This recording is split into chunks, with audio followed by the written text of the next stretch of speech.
The reason of going to Supreme Court was that I had earlier filed a petition asking for a stay on the Citizen Amendment Act.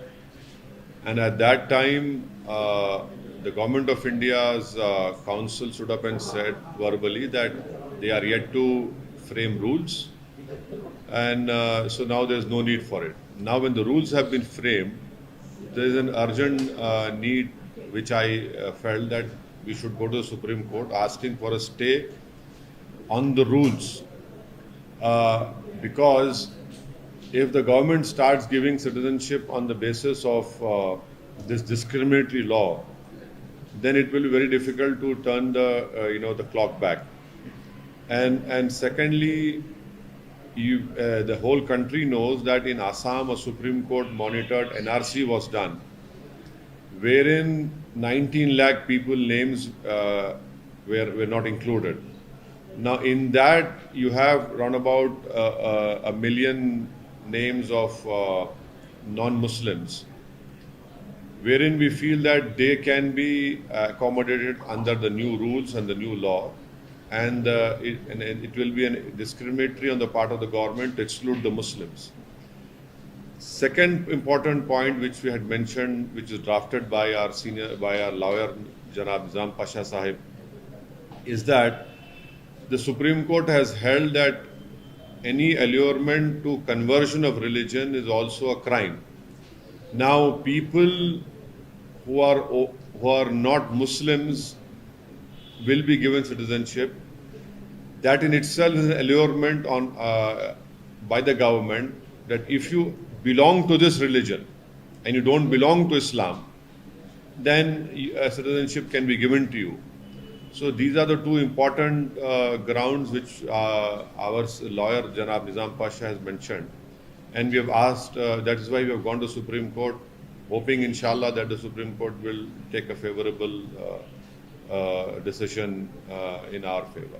And the timing of the notification also is something that would have a political impact, you think, on the forthcoming elections? Of course, the government had waited deliberately for 4 long years after passing this unconstitutional law with the brute majority in the parliament.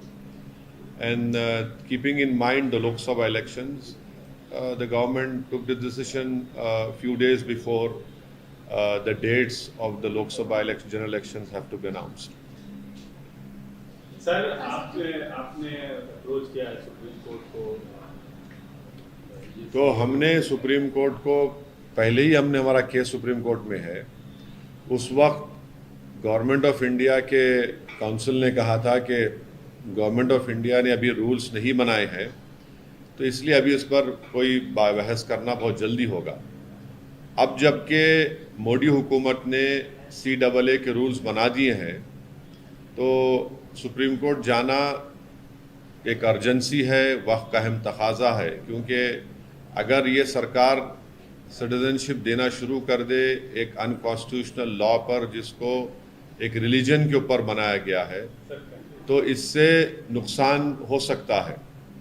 नुकसान ये है कि supreme court monitored एक NRC Assam में हुआ जिसमें 19 लाख लोगों के नाम नहीं आए, उसमें से करीब 1 लाख के करीब मुसलमान हैं, बाकी नॉन मुस्लिम्स हैं। अगर आप इस लॉ के उस रूल्स के तहत उन तमाम लोगों को दे देंगे सिटीजनशिप जिनका रिलीजन इस्लाम नहीं है, तो ये बड़ा ही नाइंसाफ़ी होगी उन लोगों के लिए, उन मुसलमानों के लिए जिनका नाम नहीं आया। दूसरा इम्पॉर्टेंट पॉइंट ये है कि सुप्रीम कोर्ट ने 1960s या 70s में एक जजमेंट में कहा था कि अगर कोई एल्योरमेंट आप देते हैं किसी को अपना रिलीजन बदलने के लिए, तो वो भी एक क्राइम है। अब ये सरकार ये कह रही है कि अगर आपका रिलीजन इस्लाम है या आप मुसलमान हैं तो आपको सिटीजनशिप नहीं दी जाएगी, अगर आपका रिलीजन इससे हटकर होगा तो हम दे देंगे। तो ये भी एक किस्म का एल्योरमेंट है। इसीलिए हम सुप्रीम कोर्ट के पास गए हैं और सुप्रीम कोर्ट से हमारे फाजिल वकील जनाब निज़ाम पाशा साहब हैं, और हमको उम्मीद है कि सुप्रीम कोर्ट इस पर देखेगा। अब देखेंगे सुप्रीम कोर्ट में क्या होता है। सर, आपने जैसे सीए जैसे लागू हुआ तो आपने कहा कि चुनावी फायदा लेने के लिए चुनाव जस्ट आने वाला है, उससे पहले क्या ये आप पे अप्लाई नहीं होता कि आप भी जो डॉक्यूमेंट आपने शो किया सुप्रीम कोर्ट को अप्रोच हुए, आज अभी इस वक्त अनाउंसमेंट हो रहा है, चुनाव का ऐलान हो रहा है, उसके ठीक उसी दिन आप भी कर रहे हैं, तो क्या आप भी पॉलिटिक्स नहीं कर रहे? देखिए, मैं एक पॉलिटिशियन हूँ, मैं कोई फिलोसोफर नहीं हूँ, नंबर वन।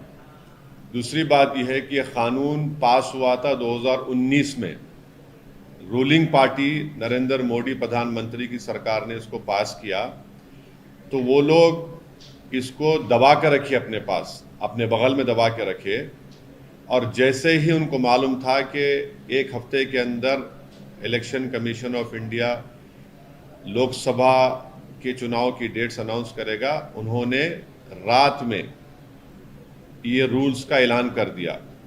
जब सरकार चुनाव को सामने रखकर फैसला ले रही है तो ये बहुत गलत बात है कि आप मुझसे सवाल कर रहे हैं कि मैं सुप्रीम कोर्ट क्यों जा रहा हूँ। जब कोई रूल्स बनाती है सरकार तो मुझे सुप्रीम कोर्ट जाना पड़ेगा ना। मैंने तो उस कानून को लोकसभा में इस बिल को फाड़ा था, इस कॉन्स्टिट्यूशनल काला कानून कहा था, और इस बिल के जरिए, इस कानून के जरिए सरकार मुसलमानों को ख़ास तौर से और गरीबों को स्टेटलेस बनाना चाहती है, और इस कानून को आपको एनआरसी एनपीआर से जोड़ के देखना है। तो सियासत तो नरेंद्र मोदी कर रहे हैं और इस तरह का कानून बनाकर। सर, तो यही कह रहे हैं कि एनसीआर और एनपीआर के साथ जोड़कर हाँ। ना देखा जाए।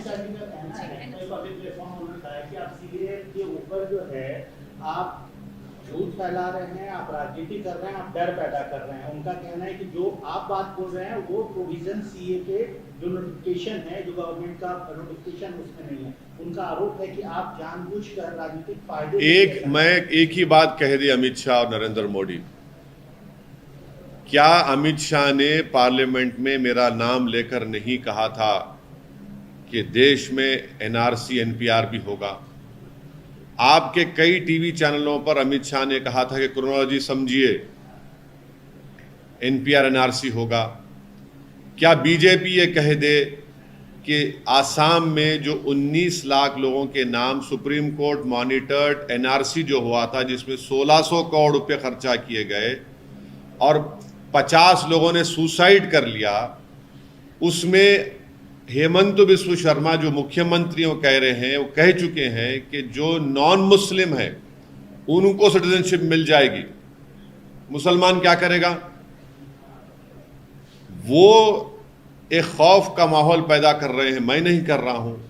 पहले तो सिटीजनशिप का कानून आप मजहब की बुनियाद पर क्यों बनाया? आपने बनाया, इसको गलती आपने की, जो राइट टू इक्वालिटी के खिलाफ है भारत के संविधान के। तो वो कर रहे हैं सब चीजें। इलेक्टोरल बॉन्ड्स के लेकर आप आवाज उठा रहे हैं, तो इस इलेक्शन में जिस प्रकार से इलेक्टोरल बॉन्ड्स का इशू उठा है, तो किसको फायदा होगा और किसको नुकसान होगा? जो अपने आप को खरीदार के सामने बेच दिए, जो बिक गए, जिन्होंने बड़ी बोली लाकर वो खरीद लिया, तो वो उनको फायदा हो रहा है ना भाई। 6000 करोड़ के इलेक्टोरल बॉन्ड्स नरेंद्र मोदी की पार्टी को मिले हैं। 1500 करोड़ के इलेक्टोरल बॉन्ड्स ममता बनर्जी की पार्टी को मिले हैं, और 1300 कितने सेकंड नंबर पर बीआरएस को मिले हैं 1300 करोड़, नहीं सॉरी कांग्रेस को मिले हैं 1300 करोड़, फिर 1100 करोड़ बीआरएस को मिले हैं, फिर आरजेडी को 70 करोड़, एआईएडीएमके डीएमके सब है। तो इस हम्माम में सब नंगे हैं। एमआईएम को भी मिले हैं क्या? नहीं मिले हैं ना भाई। अगर मिले होते तो फिर बी टीम का आपने हमको तमगा लगा दिया। इन तमाम पार्टियों ने मिलकर, इन तमाम ने हमको बी टीम बना दिया, और नरेंद्र मोदी ने कहा कि आतंकवादियों का साथ देता है। तो मैं ये सोच रहा हूं कि आप तमाम को साथ लेकर, क्योंकि 80% बॉन्ड हैदराबाद में बने, मैं ये सोच रहा हूं कि एक प्ले कार्ड लेकर इन तमाम कंपनी सामने जाकर खड़े हो जाऊं, पूछूं कि भाई मैंने क्या जुर्म किया था, आप मुझे क्यों नहीं दे रहे?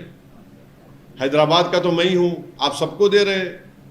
तो ये इलेक्टोरल बॉन्ड जो बनाया गया है, इसमें आपको इलेक्टोरल बॉन्ड तो ऐसा नहीं देता ना कि बाज लोग जो है ना क्या बोलते हिंदी का, पुण्य का काम, पुण्यों का काम करते हैं, सदका करते हैं, उर्दू में बोलते, मैं, मेरी अम्मा मर गई, मेरा बाप मर गया, मेरे दादा मर गए, चलो 100 लोगों को खाना खिला दो। भाई ये लोग तो फ्री लंच नहीं दे रहे ना आपको। अगर कोई लॉटरी वाला 1200 करोड़ दे रहा है तो उसकी लॉटरी उड़ गई, समझे आप, क्योंकि वो दिया है। अगर कोई फार्मेसी कंपनी वाले 550 करोड़ रुपए दिए हैं तो सबको दवा लगाएंगे। अगर कोई इंफ्रा कंपनी वाला 1800 करोड़ दे रहा है तो भाई वो तो और प्रोजेक्ट लेगा। फ्री लंच तो है ही नहीं ना कोई भी, इसीलिए सुप्रीम कोर्ट ने उसको अनकॉन्स्टिट्यूशनल करार दिया। सर, चुनाव से ठीक दिमाग में पहले क्या ये बात रहेगी, वोटर्स के दिमाग में ये बात रहेगी कि जैसे वोटर्स के दिमाग में बात डालना पड़ेगा कि भैया आपके पैसे आप ही से लेकर पॉलिटिकल पार्टीज को दिए जा रहे हैं और उसका उनको फायदा मिल रहा है, तो ना आपको नौकरी मिल रही है। देश का जो डेमोग्राफिक डिविडेंड है वो नौजवान है, युवा है, उनको नौकरी नहीं मिल रही है। हमारे पास इतना पैसा नहीं है कि हम अपनी आर्मी को मॉडर्नाइज कर सकें, और पैसा नहीं होने की वह एक वजह है जिसके लिए अग्निवीर लाना पड़ा। मगर पॉलिटिकल पार्टीज को पैसा आ रहा है, देश के लिए पैसा क्यों नहीं है फिर? आप देखते जाइए कि कितने काम रुके हुए हैं। तो इसके लिए यकीनन नौजवानों को, देश की जनता को समझाना पड़ेगा कि कैसे ये काम किया जा रहा है। सर, चुनाव से ठीक पहले जैसे चुनाव आज घोषित हो रहा है, बहुत सारी घटनाएं घट रही हैं। एक घटना आपके शहर हैदराबाद में कल शाम को घटी। पूर्व मुख्यमंत्री की बेटी को ईडी ने गिरफ्तार करके ईडी ले गई, और बीआरएस की तरफ से और पूर्व मंत्री केटीआर की तरफ से भी कई ऑब्जेक्शन किए गए। आपका क्या नहीं, टीआरएस का वर्जन ये है कि उनका अरेस्ट गलत है और अभी कोर्ट में सुनवाई चल रही है, तो देखते हैं कोर्ट क्या फैसला करेगा। मेरी नेक तमन्नाएं उनके लीडर के साथ हैं।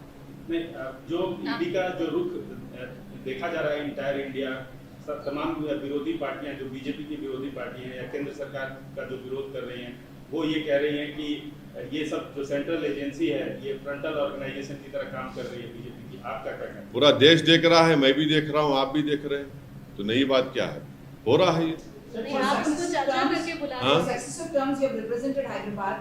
Now the BJP has brought in a political debutant who is accusing that you did not allow the jobs to come to the youth of Hyderabad. You did not allow the development of Hyderabad. I would like you to react to that. Well, every party has to contest the election, and there is nothing surprising in what BJP is saying. The only shocking part is that Mr. Narendra Modi had promised that he will give 2 crore jobs a year. Has that been fulfilled? Mr. Narendra Modi talks about making India the 3rd largest economy, but can Mr. Modi say what is the per capita income? Where are we at per capita income? At 150 number. So this is the important point. These are very important points. And thirdly, Mr. Narendra Modi's government has not been able to stop the PLA from occupying 2,000 square kilometers of our land. Out of 55 patrolling points, we have lost round about 15. This was said by the present SP of that area. So, and these are the inflation is an issue.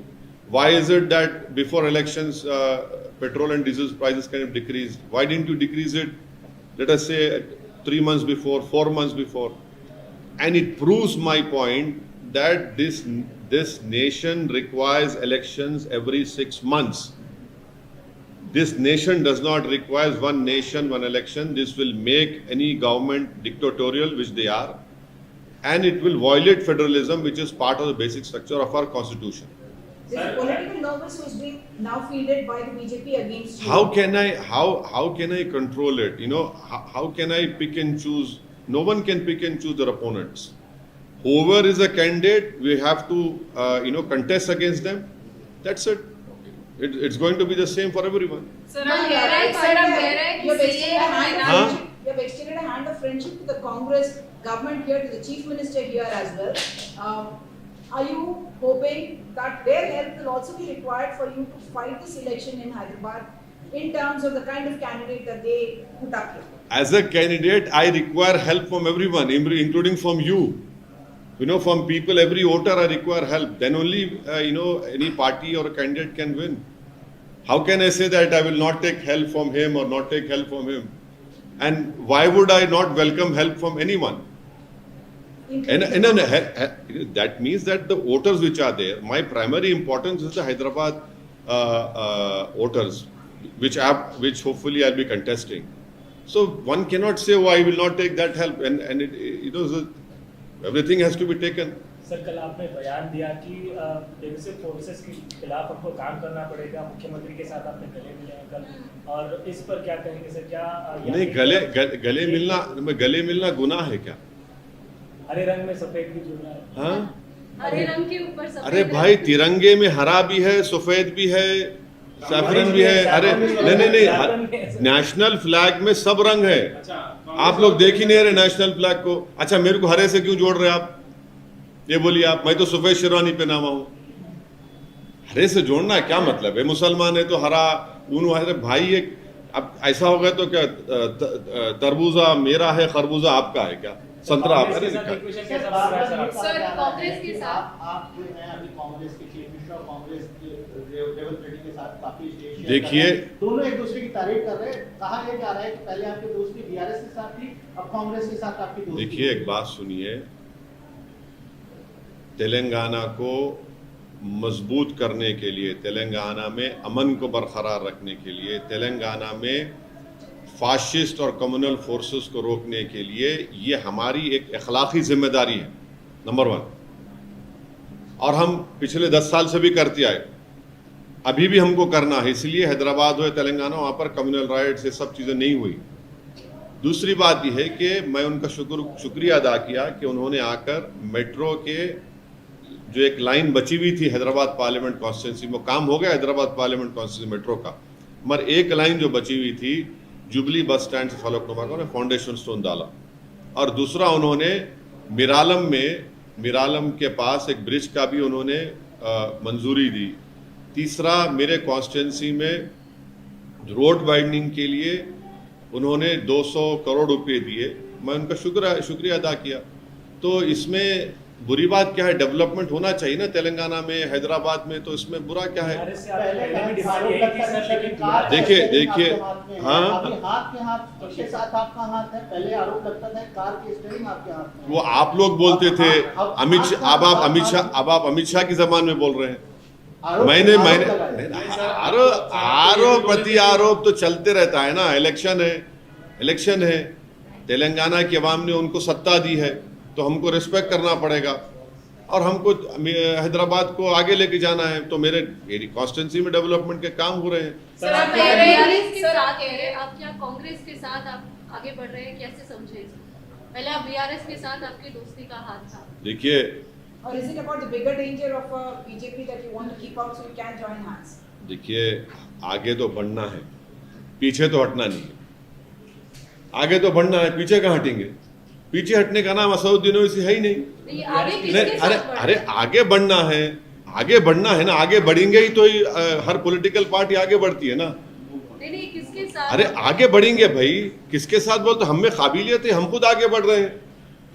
यहाँ तक हमारा जो सियासी सफर रहा है और आगे भी रहेगा, तो उसमें हमारी कोशिशें रही, मेहनत रही, लोगों का साथ रहा, और रहेंगे, आगे बढ़ेंगे। कितने सीट आप, क्योंकि अभी चुनाव के डेट डिक्लेयर हो रहे हैं, तो आपने भी सोचा होगा कि देखिए, औरंगाबाद से इंशाल्लाह इम्तियाज जलील साहब लड़ेंगे, किशनगंज से अख्तरुल ईमान साहब जो हमारे बिहार के अध्यक्ष लड़ेंगे, हैदराबाद से इंशाल्लाह पार्टी असदुद्दीन ओवैसी को टिकट देगी। इससे हटकर भी बिहार, यूपी, महाराष्ट्र में हमारे वहाँ के पार्टी प्रेसिडेंट्स डिसाइड कर रहे हैं, आपको बता देंगे। 11 सीट की बात हुई बिहार में, उसका क्या? हाँ? 11 सीट की मांग की है बिहार यूनिट ने आपसे। तो हाँ, आपका वो लोग डिस्कस कर रहे, मैं उन पे छोड़ा हूँ, वो बताएंगे आप। सर, सिकंदराबाद से आपकी पार्टी लड़ रही है, वही बताएंगे आपको, देखेंगे। अच्छा सर, आपकी अपोनेंट हैं, आपके कॉन्स्टिट्यूंसी में काफी घूम रहे हैं, बीजेपी से उनको टिकट मिला है, उनका सीधे आप पे आरोप है कि आपने ओल्ड सिटी को जानबूझ के पिछड़ा रखा, डेवलपमेंट नहीं किया, यूथ बेरोजगार हैं, ये सारे आरोप वो लगाती चल रही हैं, आपकी कॉन्स्टिट्यूंसी में घूम रही हैं। नहीं, देखिए, पॉलिटिकल हम पार्टी के अपोनेंट है, अब जाहिर है अचानक इलेक्शन से पहले आ गए तो कुछ बोलना पड़ता है, तो बोलिए, कोई बात नहीं। आरटीआई डालिए, आरटीआई से मालूम हो जाएगा आपको कितने डेवलपमेंट के काम हुए नहीं हुए। बुनियादी सवाल ये मुल्क जानना चाहता है कि 10 साल में नरेंद्र मोदी की सरकार ने भारत के जो युवाओं का जो डेमोग्राफिक डिविडेंड पूरे विश्व में हमारे पास है, उनका मुकद्दर बेरोजगारी क्यों बना दिया। देश ये जानना चाहता है कि इलेक्टोरल बॉन्ड में 6,000 करोड़ रुपए कैसे बीजेपी को मिले और इसका इस्तेमाल कैसे हुआ। देश ये जानना चाहता है कि जिन्होंने आपको दिया है, आपने उनको क्या क्या नहीं दे दिया है। हाँ, आपने एक बॉन्ड उनको दिया तो आपने उन पर एक बार नहीं कई चीजें उन पर वार दी आपने। तो ये देश जानना चाहता है कि 2000 स्क्वायर किलोमीटर 56 इंच का सीना रखने वाले प्रधानमंत्री चीन को क्यों छोड़ दिए जमीन। वो बताना पड़ेगा उनको। भाई बीजेपी के पास जो 6,000 करोड़ रुपए आए हैं, वो तो मिनिस्ट्री ऑफ सोशल जस्टिस का पूरा बजट है, मालूम आपको। 6,000 करोड़ बीजेपी के पास है और देश के नौजवान की जेब फटी हुई है। 6,000 करोड़ बीजेपी के पास है, 1,500 करोड़ ममता के पास है, 1,100 करोड़ कांग्रेस के पास है, 1,000 करोड़ टीआरएस के पास है, डीएमके के पास है। देश के युवाओं के पास क्या है भाई, ये सवाल है। सर वो तो फर्जी वोटों की भी बात करी है कि लड़ेंगे सर। हाँ, पश्चिम बंगाल लड़ेंगे सर। अभी अरे आप सभी अभी दो कैसा होगा। ममता दीदी को चोट लगी है, उनको मैं अरे भाई क्यों नहीं यार, किसी से पर्सनली हेट्रेड क्यों होगी। हम हमको हमारे बेस्ट विशेस उनको देते हैं और अल्लाह करे जल्द से जल्द सेहतमंद हो जाए। So do you think the India alliance stands a strong chance against Narendra Modi? Locally, you are the strongest. I have said very clearly that Hyderabad, people of Hyderabad Parliament constituency and Telangana and people of Seemanchal will vote against this unconstitutional religion-based law, discriminatory law, that is CAA. That is what I have stated. The rest, I am not part of that alliance, so I cannot speak on their behalf. Sir, but as somebody with national ambition, you are Are you contesting in doors other open? states as well. As somebody with national ambition who's contesting in other states, what is your view? What do you think about the India alliance? You don't have to. No, don't reduce me to the level of some political analyst who has no work to do, who sits every day at the TV channels and gets something in return. I cannot stoop down to that level. I can only speak on behalf of my political party, which I have told you just now. As far as other alliances are concerned, they have more qualified people than me and they can answer your question in a very good way. Is your party open to India alliance if they approach something? अरे भाई आप मेरे दरवाजे में दारुसलाम में आके दारुसलाम में दरवाजे है ही नहीं, ओपन ग्राउंड में मेरा दफ्तर है। स्वागत करते हैं सर। अरे इम्तियाज जलील ने तो एक नहीं 2 मरतबा बोला महाराष्ट्र में, अख्तरुल ईमान बोले किशनगंज में, और क्या बोलेंगे।